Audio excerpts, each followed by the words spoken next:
Bonjour à tous, c'est Séverine, bienvenue sur ma chaîne. Aujourd'hui, je voudrais vous donner des conseils pour rester serein dans ces temps éminemment anxiogènes. Donc ce podcast s'adresse à toutes les personnes qui sont hypersensibles, hyper empathes, aux personnes évidemment TSA, TDAH et au potentiel. Donc moi, évidemment, je fais partie des personnes à la fois TSA et hyper empathe, c'est-à-dire que quand quelqu'un souffre, je souffre avec lui, je n'ai aucun filtre. Donc je vais vous expliquer comment je fais moi en ces temps de guerre, en ces temps de période électorale, pour rester serein, pour rester serein. Donc moi, tout d'abord, ça fait à peu près 4 ans que je ne regarde plus les infos à la télé. Et moi, je conseille à toutes les personnes hypersensibles de faire de même. Parce que les informations à la télévision sont incroyablement anxiogènes. Les images sont très dures. Et puis, ça tourne en boucle. C'est toujours un point de vue qu'on voit. Toujours un point de vue qui est assez sensationnaliste, en fait. Il n'y a pas vraiment de recul. Donc, vraiment, laissez tomber les infos à la télé. Si vous vraiment vous tenez à vous informer sur ce qui se passe dans le monde, et vous n'êtes pas obligé de le faire, je tiens à vous le dire, il n'y a pas d'obligation, je vous conseille plutôt de lire les journaux une fois par semaine, parce que moi dans les journaux, il n'y a pas forcément de photos, et voilà, vous avez un certain recul.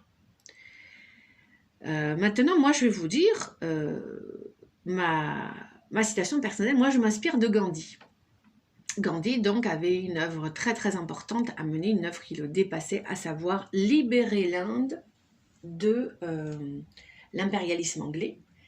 Et Gandhi avait décidé de ne plus lire les journaux parce que il savait qu'il serait influencé négativement en lisant les journaux, soit par des événements tragiques, soit parce qu'il serait directement attaqué, critiqué, remis en question. Donc pour vraiment rester fort, pour avoir une bonne énergie mentale, émotionnelle et physique, puisque tout ça est lié, il avait décidé de ne plus lire les journaux. Et alors moi c'est pareil, je ne lis pas de journaux. Donc en fait, pour m'informer, eh bien ça se passe beaucoup de manière indirecte, un petit peu par le téléphone arabe, donc soit par mon fils, ou tout simplement dans les groupes. Je fais partie de pas mal de groupes, que ce soit des groupes de prière ou des groupes écologiques, tout ça. Donc forcément, quand il y a quelque chose de grave, je suis au courant, puisqu'il y a tout de suite des actions qui se mettent en place. Et franchement, je vous conseille de faire ça. Je regarde très très peu la télé en général. Vraiment, vous faites ça et vous allez vous enlever un poids inutile des épaules. Parce que je pense que, voilà, en tant que personne atypique, moi en plus j'ai 3 enfants atypiques, je pense qu'on a besoin d'avoir vraiment énormément d'énergie pour mener à bien, déjà dans un premier temps, notre vie personnelle qui n'est pas évidente, et dans un deuxième temps, pour vraiment avoir toute l'énergie, et Dieu sait s'il en faut, pour élever nos enfants atypiques. Et moi j'en ai 3. Donc je ne peux pas me permettre en fait de perdre de l'énergie, d'autant plus que si on réfléchit de manière vraiment posée, le fait que moi je me morfonde pour les malheurs des Ukrainiens ne va en aucun cas faire que eux ils iront mieux. Ils iront mieux. Donc en fait ça fera une personne inutile de plus en souffrance et ça ne changera rien au conflit. Voilà. Alors moi, ce que je fais, bon déjà je fais partie de groupes de prière, donc je prie. Et franchement, la prière, ça vraiment c'est une force. Vraiment, les personnes hypersensibles qui, dans ce climat aussi présidentiel qui n'est pas évident, je vous conseille vraiment de prier si vous avez voilà une éducation religieuse.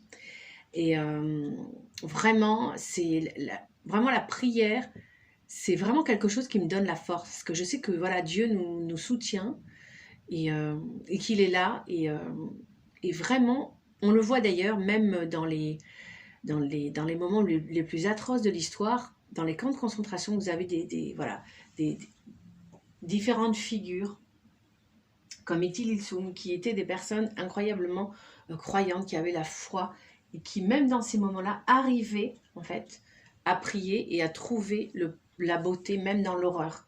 Donc ce que je veux dire, c'est que voilà, il y a cette idée que, bon déjà nous sommes quand même très privilégiés parce que voilà, nous ne sommes pas dans un camp de concentration, nous sommes dans un pays en paix, même s'il y a beaucoup de choses qui ne vont pas, nous avons quand même déjà énormément de chance.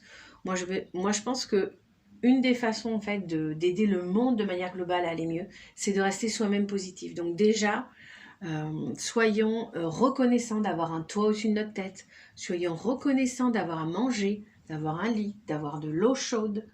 Franchement, tout ça, ce sont des choses qui ne sont pas acquises et il faut vraiment remercier. Donc si vous êtes croyant, remerciez Dieu. Et sinon, si vous n'êtes pas croyant, ayez au moins ce sentiment de gratitude quotidienne. Et ensuite, je me disais que la guerre, en fait, ça commence dans les cœurs.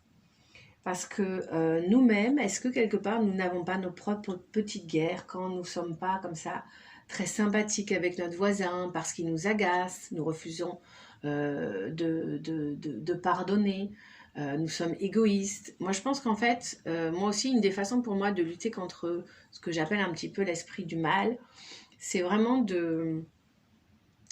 voilà, d'essayer de faire des efforts, voilà, pour quand je croise quelqu'un, un voisin, bonjour, un sourire. Si c'est une personne âgée qui a besoin de parler, même si je suis pressée, parce qu'on est tous pressés, je fais quand même l'effort. Voilà, si j'ai pas un rendez-vous à une heure précise, même si j'ai plein de choses à faire, je vais essayer de m'arrêter, écouter cette personne 5, 10, 15 minutes. Voilà, j'essaye vraiment d'ouvrir mon cœur. Et je pense qu'en faisant ça, globalement, on peut changer l'énergie du monde. Vraiment. Moi, je suis une artisane de paix et c'est comme ça que ça fonctionne. Et vraiment, je voudrais, voilà, pour vous aider, vous, à rester serein. Éloignez-vous de ces sources d'informations anxiogènes. Informez-vous de manière autre ou voire ne vous informez pas. Vous avez tout à fait le droit. Voilà. Et puis, essayez vous-même d'être dans un état positif, d'être dans l'écoute de l'autre, essayez de pardonner, notamment dans les familles. Les premières guerres, ça commence dans les familles. Quand on a, moi, je viens d'une famille vraiment hyper dysfonctionnelle et j'essaye un petit peu de faire régulièrement des réunions de famille pour qu'on essaye de se voir, pour vraiment maintenir un lien. Donc, je pense que c'est super important, voilà, de ne pas nous-mêmes alimenter cet esprit de guerre, nos petites guéguerres, et de rester dans un état comme ça voilà, de générosité. Voilà, et c'est tout pour aujourd'hui. J'espère que ce podcast vous a plu. Si c'est le cas, merci de le liker, de le partager pour me faire remonter sur YouTube, car vous savez que ces conseils sont gratuits. Je vous embrasse et je vous souhaite une super journée. À bientôt. Ciao.